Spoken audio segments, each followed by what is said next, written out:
প্রতিটা ম্যাচ, প্রতিটা মুহূর্ত জয়ের উল্লাস আর হারের নীরবতা। মাঠের খেলা, টেবিলের খেলা, আবেগ, অ্যাকশন আর বিশ্লেষণ। খেলা যেমন, খবরটাও ঠিক তেমন গরমাগরম। Welcome to star play. সাথে আছি আমি সার মাহবুব। শুরুতেই শিরোনাম। ভারত সিরিজ নিয়ে আসার আলো, এফটিপিতে পরিবর্তন এনে বাংলাদেশের সাথে খেলতে চায় বিসিসিআই। দুবাইয়ে নতুন সিরিজ আয়োজন করছে বিসিবি। বিশ্বকাপ জিততে চান ডারউইন টেস্টের নায়ক হাসান মাহমুদ। দ্বিতীয় টেস্টের দলে পরিবর্তন আনলো অস্ট্রেলিয়া। ডাক পেয়েছেন ম্যাট রেনশ। বিসিবিতে দায়িত্ব বুঝে পাননি মোহাম্মদ রফিক। সাবেক স্পিনার ভরসা করছেন তামিমের ওপর। ক্রিকেটের উন্নয়নে নিজের 96 শতক জমি দান করতে চান। ট্যাকটিক্যাল স্ট্রাকচার হামজাদের পৌঁছে দিতে পারে বিশ্বকাপে। আর্জেন্টাইন লেজেন্ড ক্যানিজিয়ার মন্তব্য, ম্যাচ উইনার বানানো জরুরি।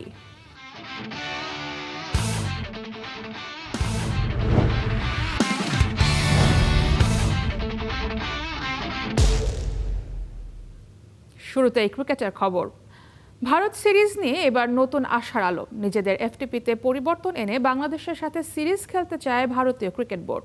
আগামী জানুয়ারিতে জিম্বাবুয়ে সিরিজ পিছিয়ে টাইগারদের বিপক্ষে সিরিজ খেলতে বিসিবির সাথে আলোচনা সেরেছে বিসিসিআই। এদিকে ভারত না আসায় অক্টোবরে দুবাইতে আফগানিস্তানের সাথে নতুন সিরিজ আয়োজন করছেন তামিম ইকবাল। বিস্তারিত রেদওয়ান শাওনের রিপোর্টে।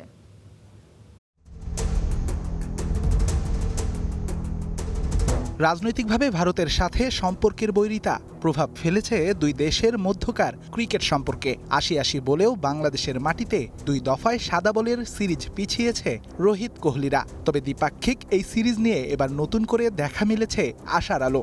বাংলাদেশের সাথে সিরিজ খেলতে নাকি ইতিমধ্যেই নতুন পরিকল্পনা বিসিবিকে দিয়েছে ভারতীয় ক্রিকেট বোর্ড।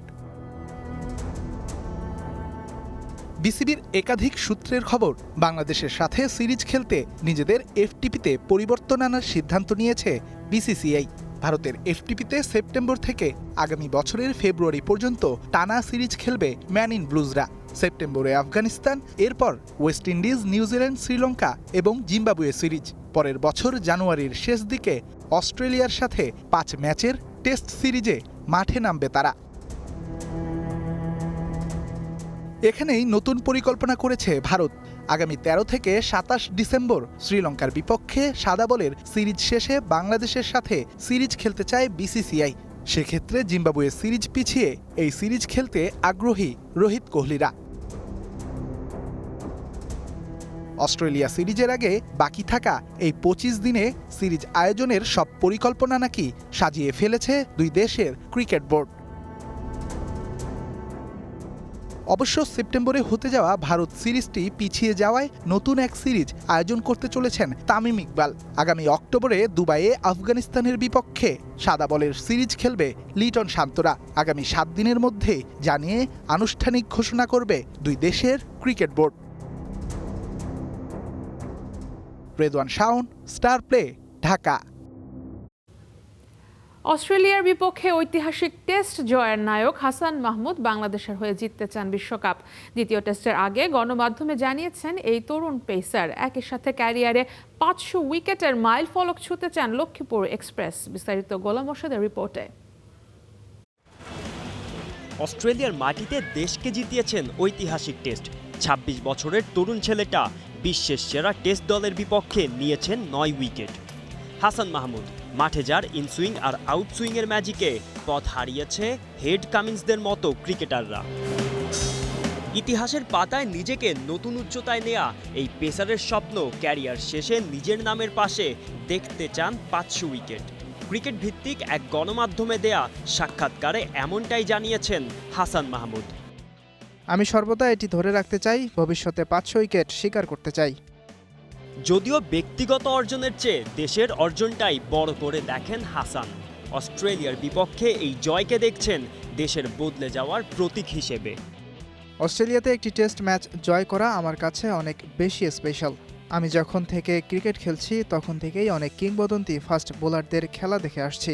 অস্ট্রেলিয়ার উইকেট, তাদের সুইং ও বাউন্স বোঝার জন্য আমরা বেশ কিছু ম্যাচ দেখে প্রস্তুতি নিয়েছি। এরপর সতীর্থ অধিনায়ক ও কোচদের সাথে একসাথে বসে পুরো ম্যাচের পরিকল্পনা সাজিয়েছি। এছাড়া আমরা যখন অস্ট্রেলিয়া, ভারত বা ওয়েস্ট ইন্ডিজের মতো দেশে খেলতে যাই, তখন দর্শকরা মাঠে এসে যেভাবে সমর্থন জানান, তা দেশের জন্য মাঠে সেরাটা দেওয়ার বাড়তি শক্তি যোগায়। অবশ্য ক্রিকেট জীবনে বিশেষ এক স্বপ্নের কথাও হাসান জানিয়েছেন ওই গণমাধ্যমে। যে কোনো ফরম্যাটে লাল সবুজের হয়ে জিততে চান বিশ্বকাপ ট্রফি। বাংলাদেশের হয়ে যে কোনো ফরম্যাটে বিশ্বকাপ জেতাটা আমার জীবনের অনেক বড় একটা অর্জন হবে।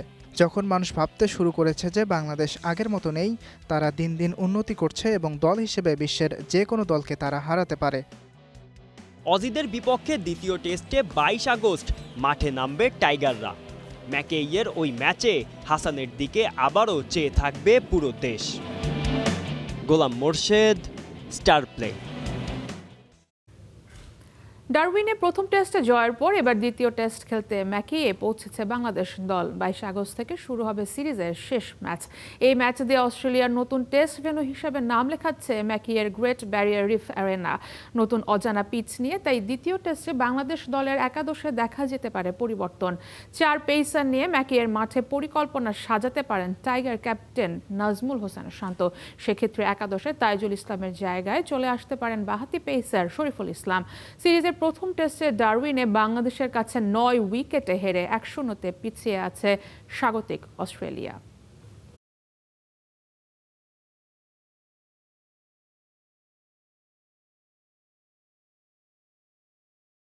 বাংলাদেশের কাছে প্রথম টেস্টে 9 উইকেটে বড় হারের পর দ্বিতীয় টেস্টের দলে পরিবর্তন আনলো স্বাগতিক অস্ট্রেলিয়া। ওপেনার জ্যাক ওয়েদারল্যান্ডের জায়গায় ডাক পেয়েছেন ম্যাট রেনশল।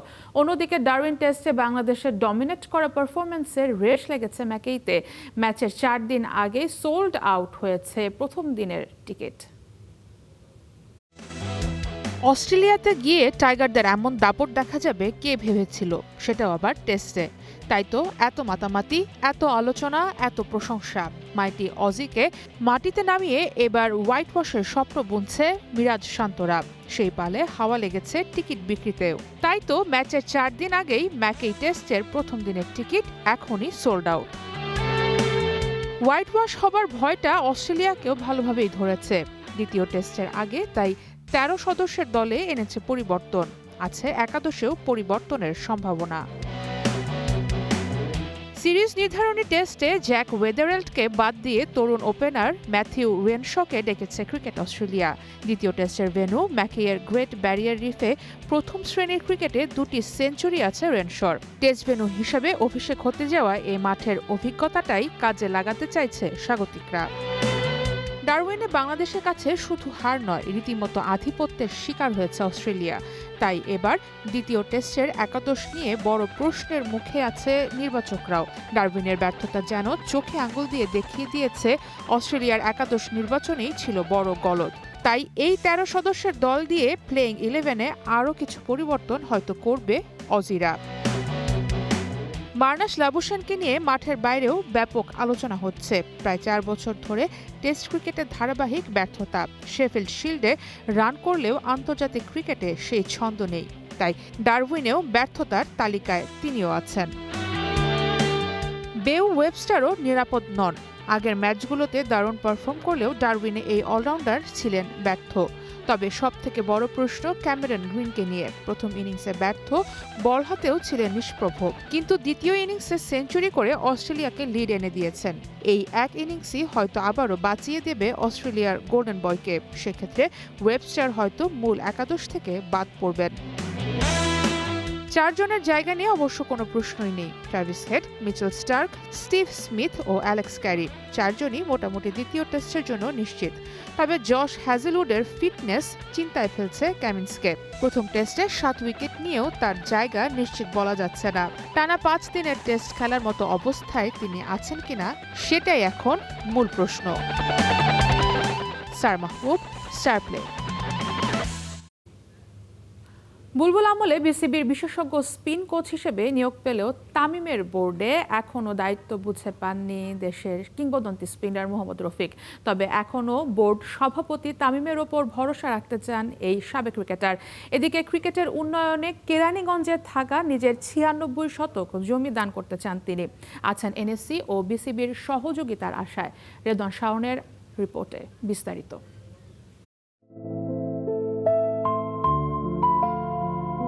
বাংলাদেশ ক্রিকেট আকাশের চিরজাগরুক এক নক্ষত্র মোহাম্মদ রফিক। একেবারে সাদামাটা, এখনো নিজের মধ্যে জিইয়ে রেখেছেন পুরান ঢাকার আভিজাত্যটা। দেশের কিংবদন্তি এই ক্রিকেটার বিসিবিতে বিশেষজ্ঞ স্পিন বোলিং কোচ হিসেবে নিয়োগ পেয়েও আছেন ধোঁয়াশায়। বুলবুল বোর্ডে পাওয়া দায়িত্ব এখনো বুঝিয়ে দেয়নি তামিম ইকবালের বোর্ড। যদিও সম্প্রতি বিষয়টি নিয়ে মোহাম্মদ রফিককে নতুন করে আশা দিয়েছেন বর্তমান বোর্ড প্রেসিডেন্ট। এখানে প্রফেশনাল কাজ করে, আর এটা দেশের ক্রিকেট, এটা ক্লাব লেভেল না। তারা যদি আমাতে বেটার কোচ পায় তা আমাকে নিবে কেন? এটা দেশের, আমি ওটা বলবো না যে আমাকে নিচ্ছে কেন। এটা দেশে ডেভেলপ, ক্রিকেট ডেভেলপ হোক, আমি মনে করি যে সেটাই ভালো। বাট তারা চিন্তা ভাবনা করা উচিত যে রফিক কোন পর্যায়ে খেলছে আর অন্য লোক কোন পর্যায়ে খেলছে। তারা যদি এই বিবেকটা চিন্তা করে তাহলে দেখা যায় যে বেটার হবে। শুনলাম তামিমের সাথে এই ব্যাপারে কথা হয়েছে। তামিমের সাথে এমনি কথা হয়, কারণ কি এখন ওই বাচ্চা ছেলে। আমি ইলেকশনের আগে কথা, যার কিছু 2-1 দিন আগে কথা হলো। কি বললো? বললো যে ওই তো বলে যে হ্যাঁ রোহিত ভাই, আমি তো দেখতেছি, এখন দেখি অস্ট্রেলিয়ার সিরিজটা শেষ করে আসুক, দেখি কি বলে। তা আমার কথা হলো যে যদি আরও ভালো থাকে তা আমাকে কেন নেবে। আপনি কি আশা করেন তামিম যেহেতু বলেছে দেখতেছি, ব্যাপারটা আশা তো থাকবে? আশা তো সবসময় থাকে, দেশের পরে কাজ করার জন্য কে না আগ্রহ থাকে। তা আমি ইনশাল্লাহ, আমি তো হাল ছেড়ে দিইনি, তারা চিন্তা ভাবনা করবে যে কি করবে না করবে। এদিকে কেরানীগঞ্জের সন্তান নিজ পিতৃভিটায় ক্রিকেটের জন্য দান করতে চান নিজের 96 শতক জমি। এজন্য জাতীয় ক্রীড়া সংস্থা আর বিসিবির সহযোগিতার পানে চেয়ে আছেন তিনি।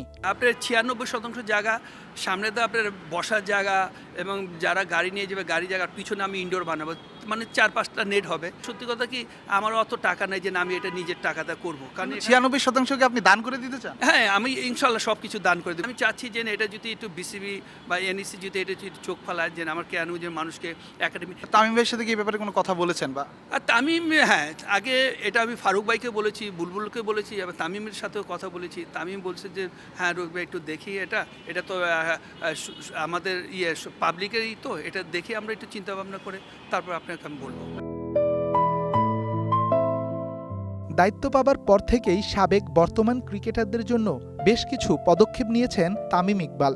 তাই রফিককে দেয়া আশার বাণী নিশ্চয়ই বাস্তবায়ন করতে চাইবেন দ্রুততম সময়ে। Redwan Shaon, star play, Dhaka. এবারে ফুটবলের খবর। ট্যাকটিক্যাল স্ট্রাকচার হামজাদের পৌঁছে দিতে পারে বিশ্বকাপে, আর্জেন্টাইন লেজেন্ড ক্লদিও কানিজিয়ার মন্তব্য। কিভাবে স্বপ্নের ঠিকানায় পৌঁছাতে পারেন হামজারা, লক্ষ্য পূরণে বাংলাদেশ ফুটবল ফেডারেশনকে কি করতে হবে? রহমান পিয়ারের এক্সপ্লেইনার। বহুদিন ধরে ফিফা র্যাঙ্কিংয়ের নিচের সারিতে ধুঁকতে থাকা বাংলাদেশ হঠাৎ করেই নতুন এক এনার্জি পাচ্ছে। হামজা চৌধুরী, সমিত সোম, ফাহমিদুল ইসলামের মতো অরিজিন ফুটবলাররা জাতীয় দলে যোগ দেওয়ায় স্কোয়াড ডেপথ আর কোয়ালিটি দুটোই বেড়েছে চোখে পড়ার মতো। এই ট্রেন্ডকে দুর্দান্ত ইতিবাচক দৃষ্টিতে দেখছেন আর্জেন্টাইন লেজেন্ড ক্লদিও কানিজিয়া। প্রিমিয়ার লিগের মতো হাই ইন্টেন্সিটি লিগে খেলা একজন সেন্ট্রাল মিডফিল্ডার বা ডিফেন্ডার পাওয়া মানে গোটা দলের ট্যাকটিক্যাল ডিসিপ্লিন আর গেম রিডিং সক্ষমতা এক ধাপ উপরে ওঠা। যখন কোনো দেশের ফুটবলাররা ইংল্যান্ড, স্পেন বা ইতালির শীর্ষ লিগে নিয়মিত প্রেসিং, কাউন্টার অ্যাটাক আর সেট পিস ট্যাকটিক্সের মুখোমুখি হয়, তখন জাতীয় দলের ওভারঅল স্ট্যান্ডার্ডই বদলে যায়। এমনকি ব্রাজিল, আর্জেন্টিনার মতো ফুটবল সুপার পাওয়ারদের ক্ষেত্রেও একই ফর্মুলা কাজ করে। ইউরোপে খেলা প্রতিটা প্লেয়ার জাতীয় দলের জন্য এক একটা প্রিমিয়াম অ্যাসেট। বাংলাদেশ কি একদিন বিশ্বকাপের মঞ্চে খেলবে? প্রশ্নটা এতদিন হয়তো ছিল স্বপ্নের মতো, কিন্তু ক্লদিও কানিজিয়ার কণ্ঠে যখন সেই স্বপ্নের কথা উচ্চারিত হয়, তখন সেটা আর শুধু আবেগের গল্প থাকে না, বাংলাদেশের ফুটবল নিয়ে নতুন করে ভাবারও বড় সুযোগ। গত 2 দশকে অনেক আন্ডারডগ জাতীয় দল নিজেদের ফুটবল অবকাঠামো ঢেলে সাজিয়ে এলিট লেভেলে উঠে এসেছে। বাংলাদেশও যেন সেই একই রোড ম্যাপ অনুসরণ করে।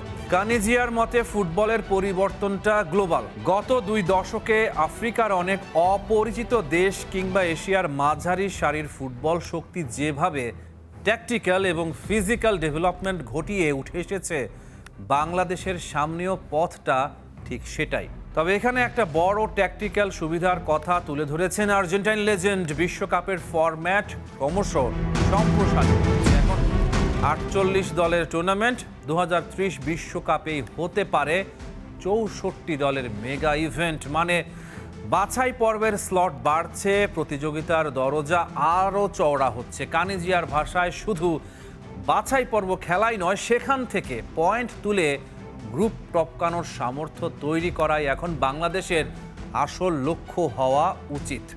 কোচিং স্টাফের ট্যাকটিক্যাল পরিকল্পনা, ফেডারেশনের বিনিয়োগ, প্রপার ট্রেনিং, ইনফ্রাস্ট্রাকচার আর প্রতিটা খেলোয়াড়ের নিজস্ব গ্রাইন্ড, সব কিছু একসঙ্গে ক্লিক না করলে এই স্বপ্ন শুধুই স্বপ্ন থেকে যাবে। যাদের মধ্যে ন্যাচারাল ট্যালেন্ট আছে তাদের পলিশ করে ম্যাচ উইনার বানানোই এখন সবচেয়ে জরুরি কাজ। এখানেই বাংলাদেশের সামনে সবচেয়ে বড় প্রশ্ন, আমরা কি প্রতিভা খুঁজছি নাকি প্রতিভা তৈরি করার ব্যবস্থা করছি? কিন্তু কেবল দু একজন প্রবাসীকে দিয়ে কি আন্তর্জাতিক ফুটবলের কোয়ালিফায়ার টপকানো সম্ভব? লোকাল যে প্রতিভা রয়েছে তাদের ভেতর থেকে র ট্যালেন্ট বের করে এনে ইউরোপীয় ধাঁচে ঘষে মেজে তৈরি করতে হবে। গ্রাস রুট লেভেল বা তৃণমূল থেকে স্কাউটিং না বাড়ালে এবং আধুনিক স্পোর্টস সায়েন্স ব্যবহার না করলে ফিফা র্যাঙ্কিংয়ের এই বিশাল গ্যাপ পূরণ করা যাবে না। কানিজিয়া টেনে আনেন এক অনুপ্রেরণাদায়ক কেস স্টাডি। ক্যারিবীয় ছোট্ট দ্বীপ রাষ্ট্র কিউরাসাও এর গল্প। ডিক আডভোকাটের কোচিংয়ে কিউরাসাও ইতিহাসে প্রথমবারের মতো বিশ্বকাপের টিকিট নিশ্চিত করে। সঠিক ট্যাকটিক্যাল স্ট্রাকচার আর নেতৃত্ব থাকলে একটা ছোট্ট দেশও ফুটবল মানচিত্রে নিজের নাম লেখাতে পারে। এই উদাহরণই যেন বাংলাদেশের জন্য blueprint. Rahman pair, star play. ইস্টবেঙ্গলের কাছে বড় ব্যবধানে হারলেও পরের ম্যাচে ঘুরে দাঁড়ানোর প্রত্যয় রাজশাহী স্টার্স এফসির। ম্যাচের পরদিন সকালে টিম হোটেলে স্ট্রেচিং সেশন করেছে তহুরা মারিয়ারা। বিকেলে সেরেছে রিকভারি সেশনও। প্রথম ম্যাচের হার কতটা প্রভাব ফেলেছে দলে? সাবাহ ম্যাচ সামনে রেখে প্রস্তুতি বা কেমন? রিকভারি সেশনে যেন নিজেদের ব্যর্থতাকে রিকভার করার ছক আঁকছেন শিউলি আফিদা মারিয়ারা। এএফসি উইমেন্স চ্যাম্পিয়ন্স লিগের চূড়ান্ত পর্বে ওঠার লক্ষ্য নিয়ে আন্তর্জাতিক চ্যালেঞ্জের মুখোমুখি রাজশাহী স্টার্স এফসি। অভিষেক ম্যাচে ভারতের ইস্টবেঙ্গলের কাছে 4-0 ব্যবধানে হেরে প্রিলিমিনারি রাউন্ড শুরু করেছে বাংলাদেশের চ্যাম্পিয়ন দল রাজশাহী স্টার্স। সোমবার প্রথম ম্যাচের পর মঙ্গলবার second practice ground stadium mini সেকোলাতে রিকভারি সেশন করেছে পুরো দল। প্র্যাকটিস কম করেছি এবং রিকভারিটা করেছি ভালোভাবে। আর এখানে আমরা যে ম্যাচ থেকে যে ভুলগুলো হয়েছে সেগুলো নিয়েও কাজ করেছি। আজ আমরা রিকভারি সেশন ম্যাচের পরে আজকে আমাদের প্রথম রিকভারি সেশন ছিল। আমাদের দলের এখন পর্যন্ত কোনো ইনজুরি নেই। আমরা সাবা আর গুয়ামের ম্যাচটা দেখেছি এবং আশা করি আমাদের পরবর্তী ম্যাচে আমরা ভালো কিছু করতে পারবো। নরাम्रो भए पनि अब आउने परफर्मेन्स एकदम बेटर गर्नेछौँ भनेर। প্রথম ম্যাচের পরে দলের কারো কোনো ইনজুরির শঙ্কা নেই বলে জানিয়েছেন দলের ফিজিও। এখন পর্যন্ত কোনো ইনজুরির শঙ্কা নেই বা ওইরকম আমরা দেখেছি যে ও ফিট আছে, খেলার জন্য প্রস্তুত আছে। আশা করি যে কালকে সে কামব্যাক করবে খেলায়। রাজশাহী স্টার্স এফসির পরবর্তী ম্যাচ 20 তারিখ বাংলাদেশ সময় সন্ধ্যা 6টায় স্বাগতিক মালয়েশিয়ার সাবা এফসির সাথে। 20 তারিখে সাবা এফসির সাথে যে ম্যাচ, তাদের যে দুর্বল জায়গাগুলো আছে সেই দুর্বল জায়গাগুলো দিয়ে আমরা তাদেরকে বিট করার চেষ্টা করবো ইনশাল্লাহ। গ্রুপের শীর্ষ দল পরবর্তী রাউন্ডে যাবে, তাই রাজশাহীর পরের পর্বে কোয়ালিফাই করতে বড় ব্যবধানে জিততেই হবে পরের দুটো ম্যাচই। সেই সাথে চোখ রাখতে হবে পয়েন্ট টেবিলের দিকেও। ডায়না জারিন, স্টার প্লে, সাবা, মালয়েশিয়া। আজকে খেলাও থামবে না, খবরও না, সাথে থাকুন স্টার প্লে।